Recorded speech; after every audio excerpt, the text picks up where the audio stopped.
In this section, we'll be masking the stingray out of the background and attach a banner to its tail.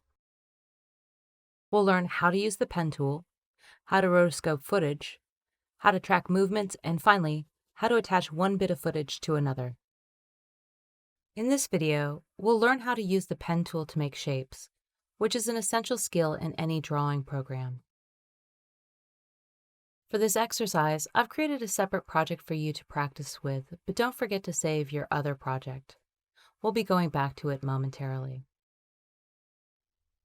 In your exercise file, choose File, Open Project, and choose the shapes.aep file.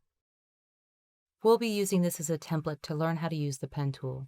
The pen tool, located in the upper tool area, can make two types of points.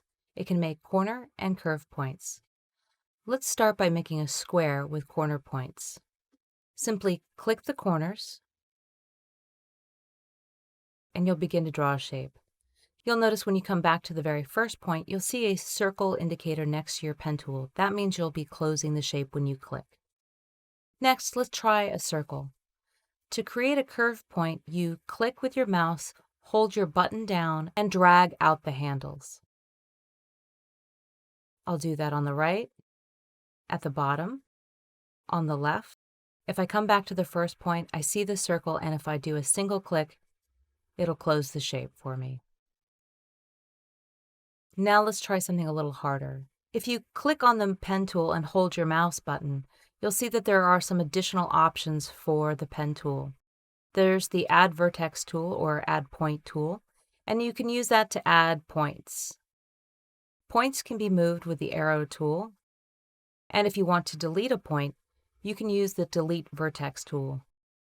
Finally, there's the Convert Vertex tool, and you can use this tool to change a corner point to a curve point, or to change a curve point back to a corner point.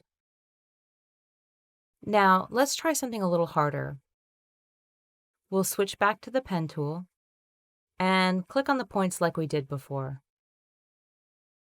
When you get to the third point, you can drag it out. Notice the handle is broken here, so we'll need to change the direction of the top handle.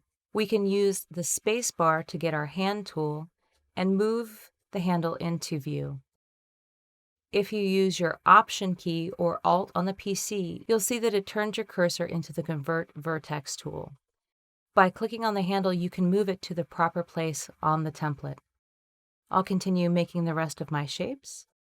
If you can't see behind the shape, you can open up the shape layer and transform and set the opacity to 0.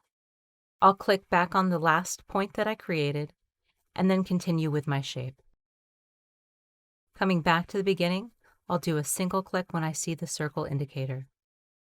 Again, I'll hold down the Option key and bring the handle back in.